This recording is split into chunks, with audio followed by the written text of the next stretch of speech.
guys, my name is Alyssa May Lou. I'm a traveling burlesque circus performer, and I'm always getting asked, how can I increase my flexibility? How can I do the splits? Can you teach me to be more flexible?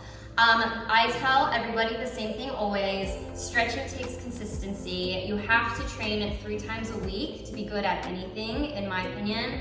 That's how you really get to a professional level. But even if you want to have better mobility and flexibility, there are really little small things you can do that don't take that much time.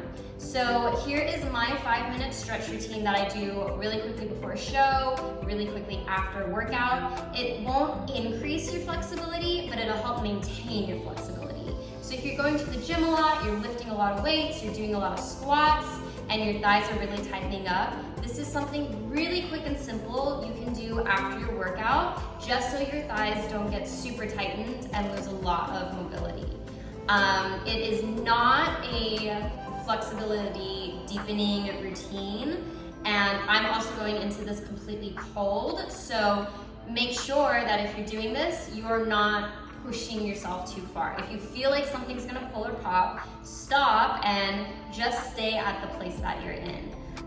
This is a good beginning 5 minutes for going into deeper stretching, but it's just a basic warm-up for maintaining flexibility. So in between workout sets, after your workout, if you just need a quick little stretch, this is something really simple you can do to help stretch out your legs. So let's get started.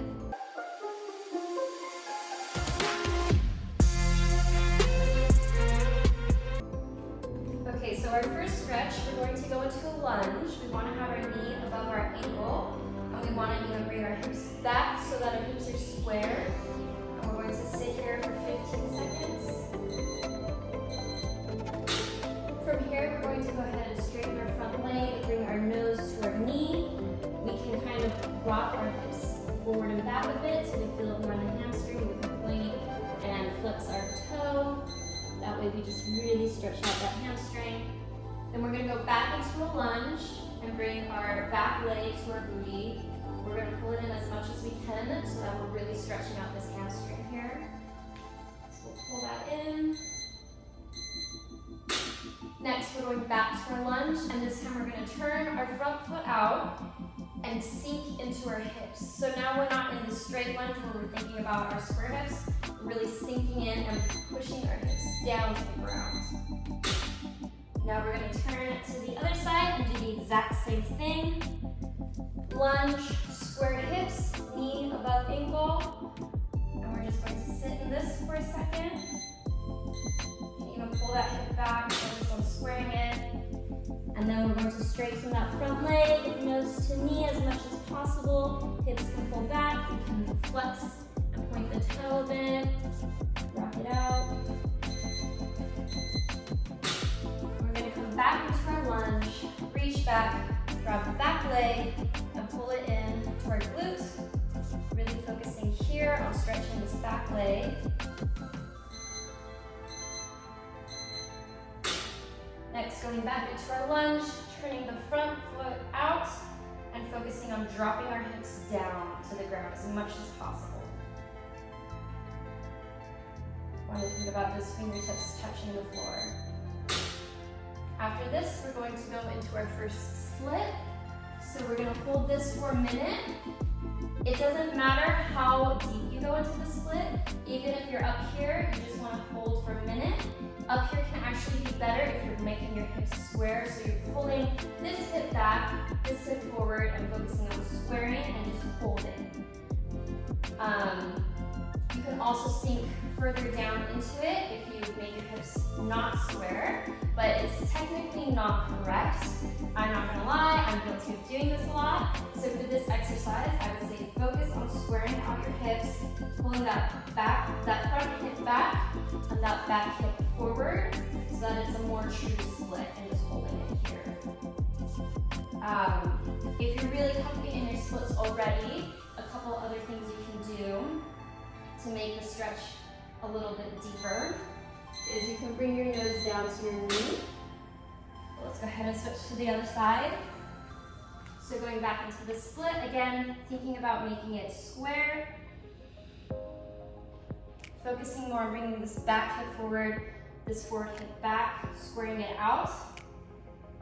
But again, if you're already pretty comfy in your splits, a couple of other things you can do is bring your nose to your knee, or bring your back leg up like we did in that earlier stretch and pull it into your glute. So these are a couple of things you can do. You can also flex that back foot, flex the front foot, and settle into your split as well. Either way, it'll help you stretch out a little bit deeper. But even if you're up here and you're focusing on squaring those hips, that's okay too. The point is to just make sure that we're stretching out our hamstrings. And to close out, we're just gonna do a middle stretch.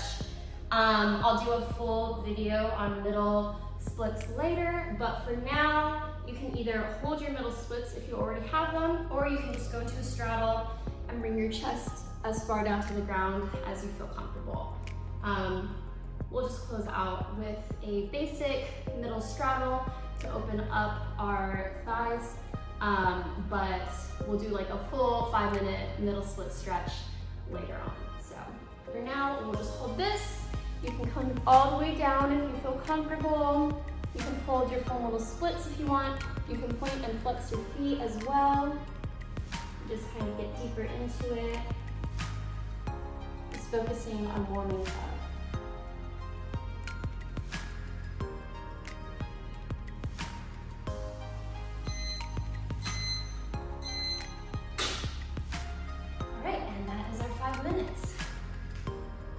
Thanks for following along. I hope you enjoyed that. If you liked this video, please make sure you comment and subscribe so I know that you want to see more. I will be creating more videos like 5-minute back bend routines, 5-minute handstand routines, but also longer ones, everything from 10 to 30 and even an hour long, for really deepening your flexibility in those areas. But if you liked this little 5-minute stretch routine, make sure you comment and subscribe. Let me know so that I know that it's helpful and that I keep creating them. Other than that, I hope you have a beautiful day.